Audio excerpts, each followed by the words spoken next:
जय श्री राम साथियों, स्वागत है आपका आपके अपने YouTube चैनल भागवत दर्शन पर। आज हम कार्तिक मास महात्म्य कथा अध्याय 5 का श्रवण करेंगे। राजा पृथु बोले, हे नारद जी, आपने कार्तिक मास में स्नान का फल कहा।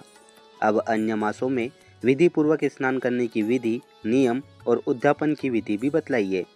देवर्षि नारद ने कहा, हे राजन, आप भगवान विष्णु के अंश से उत्पन्न हुए हैं, अतः यह बात आपको ज्ञात ही है। फिर भी आपको यथाचित विधान बतलाता हूँ। अश्विन माह में शुक्ल पक्ष की एकादशी से कार्तिक के व्रत करने चाहिए।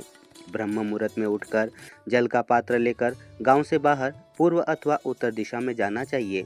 उसके बाद जो मनुष्य मुख शुद्धि नहीं करता, उसे किसी भी मंत्र का फल प्राप्त नहीं होता है।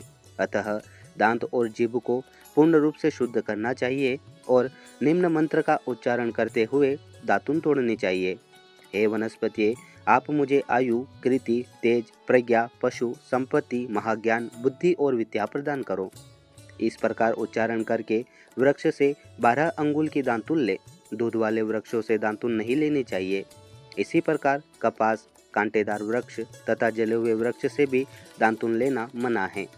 जिससे उत्तम गंध आती हो और जिसकी टहनी कोमल हो, ऐसे ही वृक्ष से दंत धावन ग्रहण करना चाहिए।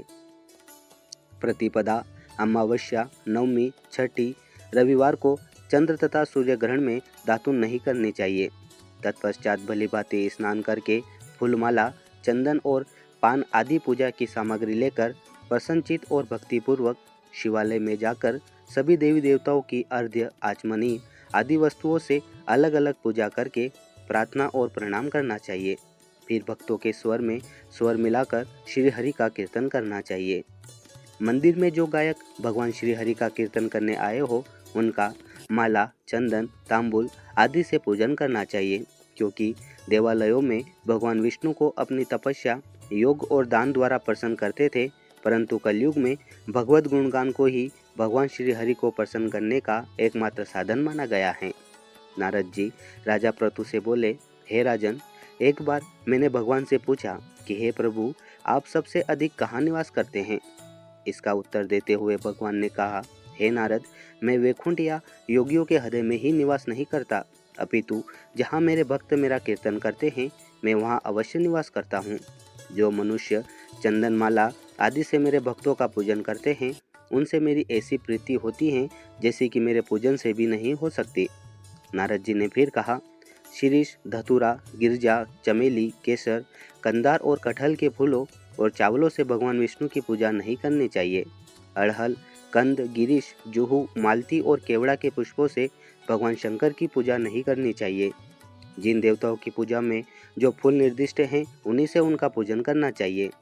पूजन समाप्ति के बाद भगवान से क्षमा प्रार्थना करनी चाहिए, यथा, हे सुरेश्वर, हे देव, न मैं मंत्र जानता हूँ न क्रिया, मैं भक्ति से भी हीन हूँ। मैंने जो कुछ भी आपकी पूजा की है उसे पूरा करें। ऐसी प्रार्थना करने के पश्चात साष्टांग प्रणाम करके भगवत कीर्तन करना चाहिए। श्री हरि की कथा सुननी चाहिए और प्रसाद ग्रहण करना चाहिए। जो मनुष्य उपरोक्त विधि के अनुसार कार्तिक व्रत का अनुष्ठान करते हैं, वह जगत के सभी सुखों को भोगते हुए अंत में मुक्ति को प्राप्त करते हैं।